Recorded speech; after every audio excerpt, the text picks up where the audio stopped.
السلام عليكم ورحمة الله وبركاته. حول إلى الوحدة المطلوبة 19 ديسيمتر مكعب و17.51 لترا و0.25 متر مكعب. هذا المجموع حوله إلى اللتر. نلاحظ هنا لدينا حجوم والساعات.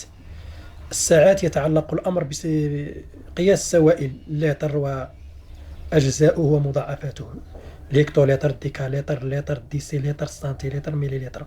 أما الحجوم فهي الكيلومتر مكعب، ليكتومتر مكعب، ديكامتر مكعب، إلى آخره. هناك علاقة ما بين الحجوم والساعات، نلخصها في الجدول التالي باختصار. نكتب المتر مكعب وأجزاؤه، نكتفي بالمتر مكعب وأجزاؤه. إذن بالنسبة للحجوم نقسم على كل واحدة، نقسمها إلى 3: المتر مكعب أو المتر أس 3، المتر مكعب، الديسيمتر مكعب، السنتيمتر مكعب، المليمتر مكعب. لدينا هنا 3 3 3 3. لو كانت مساحة لكتبنا 2 2 2، لو كانت أطول لا نكتب شيئا. إذن هذه الحجوم، جدول حجوم يساعدنا إلى من المرور من الحجوم إلى الساعات أو العكس. الآن نرسم هذا الخط.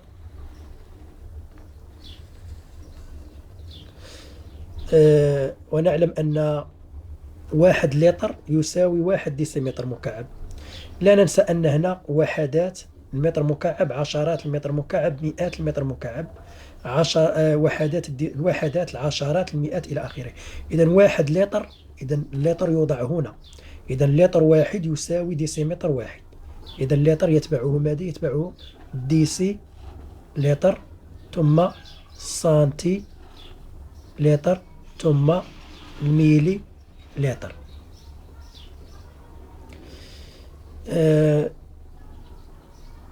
اللتر الجهة المقابلة الديكا لتر، وأخيرا الهكتو لتر. إذا 1 مليلتر يساوي 1 سنتيمتر مكعب، 1 سنتيلتر يساوي 10 سنتيمتر مكعب، 1 ديسيلتر يساوي 100 سنتيمتر مكعب، 1 لتر يساوي 1 ديسيمتر مكعب، وأيضا 1 لتر يساوي 1000 سنتيمتر مكعب. إذا نلاحظ أن هناك علاقة ما بين قياس الساعات وقياس الأحجام. نعود إلى السؤال. 19، إذا هذه 19 ديسيمتر مكعب زائد، أو نقول إننا عملية الجمع، وليس ضروريا أن نضع إشارة زائد هنا وهنا. إذا 19 ديسيمتر مكعب نضعها في الجدول. إذا هذا هو الوحدات، نضع رقم الوحدات هنا، يعني نضع 9 في الديسيمتر مكعب، في وحدات الديسيمتر مكعب. إذا هذا هو الديسيمتر مكعب. أين هي وحداته؟ وحداته هي هذه، فأكتب 19 ديسيمتر مكعب. الآن أريد أن أكتب 17.51 لترا. إذا هذا عدد عشري، هذه الفاصلة، هذا أعشار، الزائد 100، هذا وحدات عشرات. إذا الفاصلة تفصل ما بين الوحدات والأعشار. إذا يهمني الوحدات، السهم ينطلق من الوحدات، أضع 7 في اللتر، دائما أضع الوحدات. إذا 7 في اللتر، أكتب 7، هذه عملية. إذا لا يمكن أن أكتب 7 و9، أكتب في الأسفل 7، 1 في الأمام، فاصلة 51، يعني عندنا 5 هنا، 1 هنا. أمدد شيئا مع هذه الخطوط.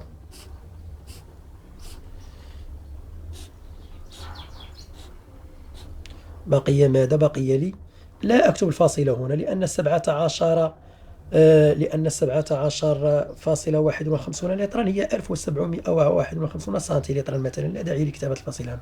بقي لي ماذا؟ بقيت لي 0.25 متر مكعب. إذا هذا أعشار، أجزاء 100، فاصلة أمامها الوحدات. إذا الصفر سيكون في وحدات المتر مكعب. أين هو المتر مكعب؟ هو هذا، أكتب الصفر في الوحدات، 0، 2 5 2 5. إذا هنا لدينا مجموع إذا 19 ديسيمتر مكعب، و يعني زائد، و تعني زائد. إذا هذا الحجم زائد الساعة زائد الساعة. إذا فأكتب، لا بأس أن أكتب زائد. إذا المجاميع خط لأكتب المجموع. الآن 1 زائد لا شيء 1، 5 زائد لا شيء 5، 9 زائد 7 16، أكتب 6 أحتفظ ب1، 5 6 7 احتفاظ 8 2 0 لا داعي لكتابته. المطلوب مني أن أحول هذا المجموع إلى اللتر. إذا أعود إلى الجدول وأبحث عن اللتر. أين هو اللتر؟ الهكتولتر، الديكالتر، اللتر. إذا هذا هو اللتر. أنزل إلى الأسفل وأضع فاصلة هنا. إذا هذا العدد يساوي 286.51 لتر، 286.51 لترا، وأكتبها في الجواب. 286.51 لترا. والعلاقة التي تربط بين الأحجام والساعات هي هذه. فالساعة تخص السوائل، مثلا الحليب، زيت، ماء وما شابه، عصير. أما الحجوم فهي التي تخص الأشياء، مثلا رمل أو ما شابه. الحجوم مثلا نأخذ علبة ذات أبعاد معينة، مثلا العلبة على شكل متوازي المستطيلات، حجمها هو الطول في العرض في الارتفاع، أو مساحة القاعدة في الارتفاع. مثلا إذا أخذنا مكعب فحجمه هو الحرف في الحرف في الحرف، يعني هو المكعب يتكون من 6 وجوه كلها مربعات. إذا حجمه هو مساحة القاعدة في الارتفاع، ومساحة القاعدة هو الضلع في الضلع، والارتفاع يساوي الضلع، فلذلك نقول الحرف في الحرف في الحرف. مثلا إذا أخذنا أسطوانة قائمة فمساحة حجمها هو مساحة القاعدة في الارتفاع، وهكذا. والعلاقة التي تجمع بين الحجوم الساعات قلنا هي السوائل، هو هذا الجدول الذي بين أيدينا. إذا الهكتولتر، الديكالتر، اللتر، الديسيلتر، السنتيلتر، المليلتر. واللتر هو الوحدة الأساسية لقياس الساعة أو لقياس الساعات، هو اللتر.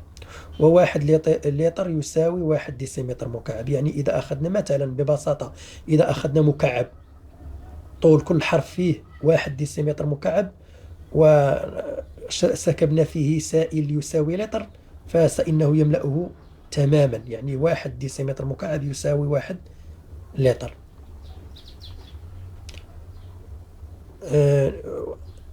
1 متر مكعب يساوي 1000 لتر. واحد إذا وضعت 1 هنا في المتر مكعب يساوي 1000 لتر. وهكذا نلاحظ أن هناك علاقة عكسية، يعني يمكنني أن أنتقل من الحجم إلى الساعة، أو العكس من الساعة إلى الحجم، باستعمال هذا الجدول. إذن هذا الجدول مهم وحفظه هين وسهل. متر مكعب، ديسيمتر مكعب، سنتيمتر مكعب، مليمتر مكعب. أقسم كل وحدة على 3 وأضع مباشرة اللتر في وحدات الديسيمتر مكعب، لأننا قلنا أن اللتر يساوي الديسيمتر مكعب. ثم أتمم اللتر، الديسيلتر، السنتيلتر، المليلتر، وهي أجزاء اللتر. ثم أعود إلى مضاعفات اللتر، وهي الديكالتر والهكتو لتر.